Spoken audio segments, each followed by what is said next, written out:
Fala, empresário! Tudo bem com você?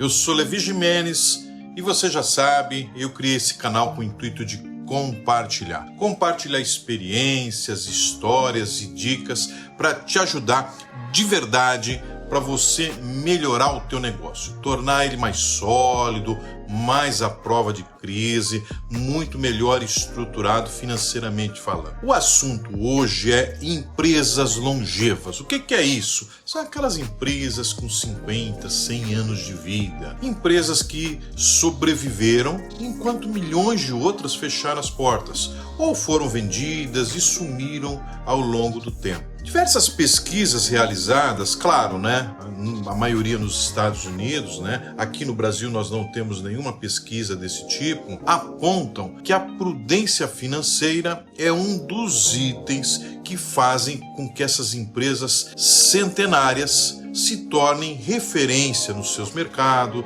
sejam líderes em alguns deles, empresas respeitadas, empresas que as pessoas copiam a forma como elas trabalham e são empresas admiradas. Bom, vale destacar, gente, que não é só a questão financeira, não é que a gente faz uma boa gestão financeira conservadora e resolve todos os problemas, não é suficiente. Porque você sabe, a gente tem falado bastante aqui, as empresas têm que gerar riqueza, gerar lucro e fluxo de caixa ao longo do tempo. Então, para isso, elas precisam ter produtos que os consumidores querem. E esses produtos têm que dar lucro, têm que gerar fluxo de caixa. A empresa tem que estar adimplente, pagando todo mundo em dia. E para isso, elas precisam de uma série de outras características que essas empresas também têm. Elas são inovadoras, elas são adaptáveis, só que elas assumem riscos calculados. Até algumas empresas dessas longevas, elas têm adotado posturas, estratégias financeiras até mais dinâmicas que o normal e aproveitam oportunidade para investir e crescer nessas formas um pouco menos conservadoras de fazer negócio. Claro que tem o outro lado, tem aquelas que não foram conservadoras e não ficaram aqui para contar a história, não estão nessa lista de empresas longevas. Mas a maioria dessas empresas, elas entendem que essa prudência em termos financeiros vai levar elas para estar muito mais preparadas para os momentos de crise, para elas poderem passar problemas que acontecem ao longo da vida da empresa, muitos problemas que ela não tem nenhum tipo de controle, como, por exemplo, mudanças macroeconômicas, mudanças de tendência de mercado que às vezes ela não tem controle, não tem que se mexer, se remoldar para atuar rapidamente, Então, elas entendem que tendo dinheiro em caixa, elas conseguem passar essas fases ruins. Mas também a gente pode perceber nessas empresas, quando nós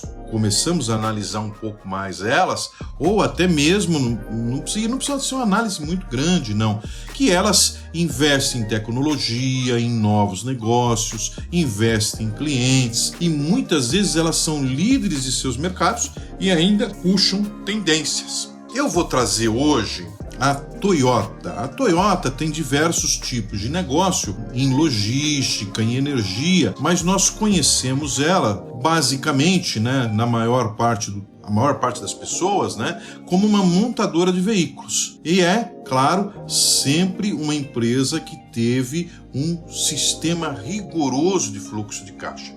E esse sistema rigoroso, como a gente falou antes, não impede dela ver oportunidade, dela investir em tecnologia, em novos produtos, investir em produtos que vão ser comercializados no futuro, veículos elétricos, por exemplo. É uma empresa conservadora, mas vocês viram que ser conservador não quer dizer ser sovina, financeiramente falando. Até porque quem é sovina não vê oportunidade, deixa a oportunidade passar, e nós vamos falar num programa especificamente de comportamento aqui, comportamento em relação a dinheiro, e aí a gente vai entrar um pouco mais nesse tema. Voltando lá, a Toyota, ela tem 5 princípios que eles conhecem como regra financeira Toyota.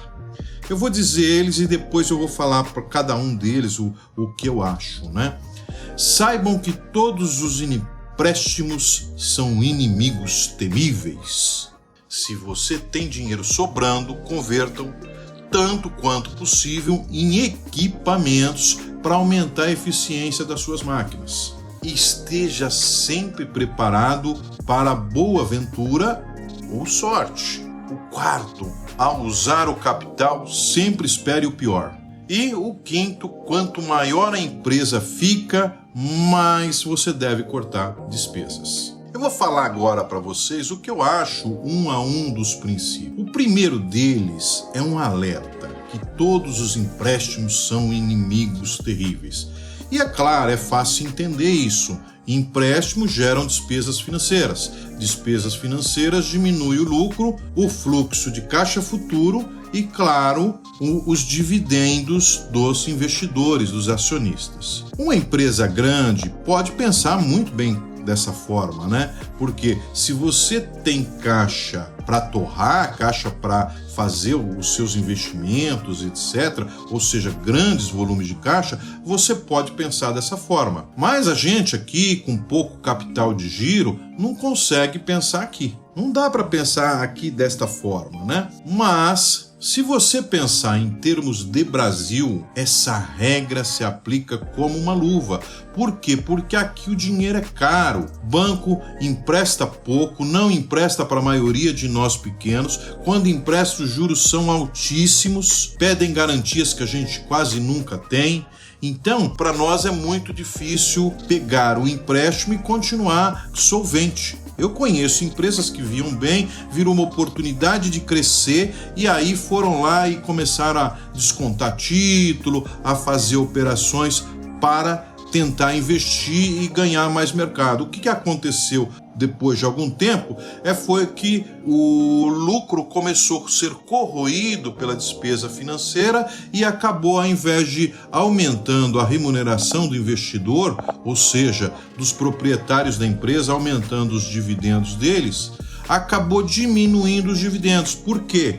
Porque o banco começou a ficar com uma parte do lucro dentro das despesas financeiras. Então, no Brasil é muito complicado. O segundo conselho é quando aplicar dinheiro sobrando em equipamento para aumentar a eficiência, etc. Isso é muito específico de empresas industriais, né? E aí voltamos, empresa industrial, líder de mercado com sobra de caixa. Porque hoje, para nós, as pequenas e médias empresas e as startups, a gente tem ido por um outro caminho. A gente tem preferido não imobilizar o capital e usar esse dinheiro como capital de giro para poder crescer, para poder escalar, fazer o negócio virar. Terceiro princípio, esteja sempre preparado para boa ventura e sorte. Bom, embora seja um princípio financeiro, isso tem muito a ver com a cultura japonesa. A cultura japonesa valoriza a preparação e antecipação. Gente, isso é muito bacana também quando aplicado para nós pequenos aqui. Por quê? Porque quando a gente está falando de preparação e antecipação, nós estamos falando de planejamento. Planejar, fazer as coisas antecipadas significa exatamente preparação e antecipação. Eu faço o meu planejamento e estou preparado para determinadas situações. Os japoneses, por uma questão cultural, entendem que é muito importante você estar preparado para qualquer eventualidade, seja ela boa, seja ela ruim. E empresas com dinheiro em caixa estão sempre preparadas para enfrentar dificuldades. Dificuldades financeiras, pode ser por uma crise, pode ser por uma queda temporária de vendas, pode ser por algum outro tipo de motivo que afete o seu negócio, e se você tem dinheiro, você consegue segurar por um tempo até você tomar as medidas que você precisa para as coisas voltarem à normalidade. A quarta regra é usar o capital sempre esperando o pior. Também, gente, isso tem a ver com cultura japonesa. É uma expressão da cultura japonesa isso. Cautela e precaução. Você está preparado para o pior. Se o melhor acontecer, é excelente, não é? Então,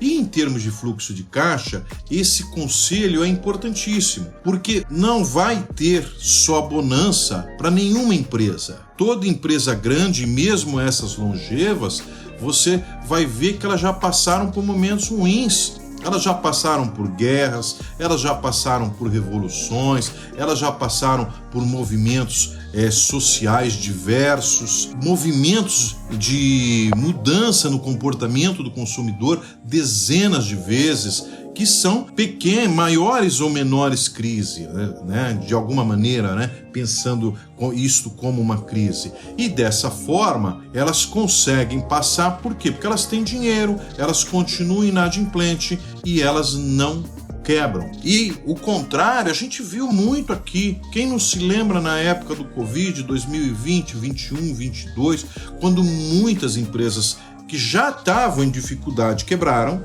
e outras que não estavam em dificuldade, mas não tinham um volume de caixa para segurar durante um tempo, também quebraram ou tiveram grandes dificuldades e tiveram que alterar o seu modus operandi, alterar a sua vida, diminuir o tamanho. Ô Levi, você está falando de uma situação atípica. A Covid é uma situação atípica. Sim, a Covid é uma situação atípica, mas eu vi uma estatística, se eu não me engano, do Sebrae, eu não me lembro de que ano, mas é recente, que 58% das empresas quebram por problema financeiro. Então, é um número muito alto. Muito alto. E eu diria para vocês que quando a gente fala problema financeiro, esse problema financeiro às vezes ele é ocasionado por falta de gestão, porque quando você não faz a gestão financeira, você não tem visão do negócio. E se você não tem visão do negócio, vai dar ruim. Não tem como dar bom, né? O quinto e último, gente,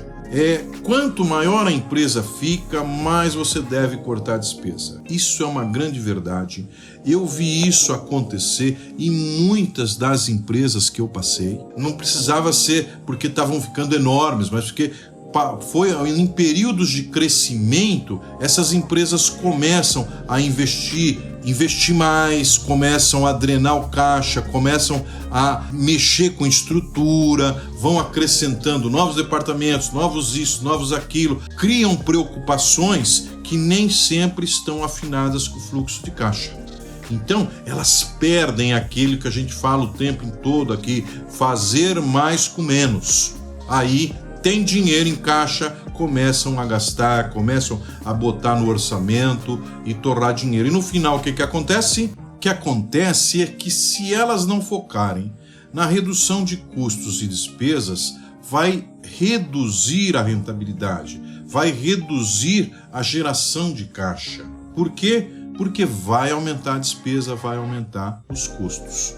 Tem outra coisa peculiar da Toyota, que é aquilo que ficou conhecido como sistema do Toyota de produção, que é uma forma de gestão muito concentrada em eliminar desperdício, em melhorar a eficiência, a qualidade e promover a inovação. Embora isso não seja diretamente ligado ao fluxo de caixa, é ligado à operação, está mexendo com o fluxo de caixa. Porque se você elimina o desperdício, se você aumenta a eficiência, indiretamente você está aumentando lucros, está melhorando os resultados e, claro, isso vira fluxo de caixa. Bom, eu falei aqui um exemplo, eu busquei uma empresa conhecida, mundialmente conhecida, né, pela qualidade dos seus veículos e também pelos princípios de gestão, né? Porque a Toyota é uma empresa que, como todas as empresas brasileiras, sofreram com com a Segunda Guerra muito e acabaram dando a volta por cima. Essas empresas, elas acabaram virando padrão de qualidade e competindo com as maiores empresas do mundo e muitas vezes até superando essas empresas. Foi por isso que eu trouxe esse exemplo aqui para nós. Além de que a gestão conservadora, a gestão financeira conservadora, ela pode ser muito útil para nós. Ela é extremamente aplicável às nossas pequenas e médias empresas e até às MEIs. Então,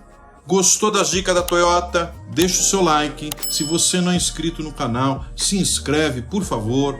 Deixa seus comentários. Você sabe como isso é muito importante para nós. Colabore para que esse canal chegue a muito mais pessoas. Meu muito obrigado pelo tempo que você dedica ao canal, pelo tempo que você dedicou a esse episódio e uma boa semana. E até o próximo episódio, na próxima semana.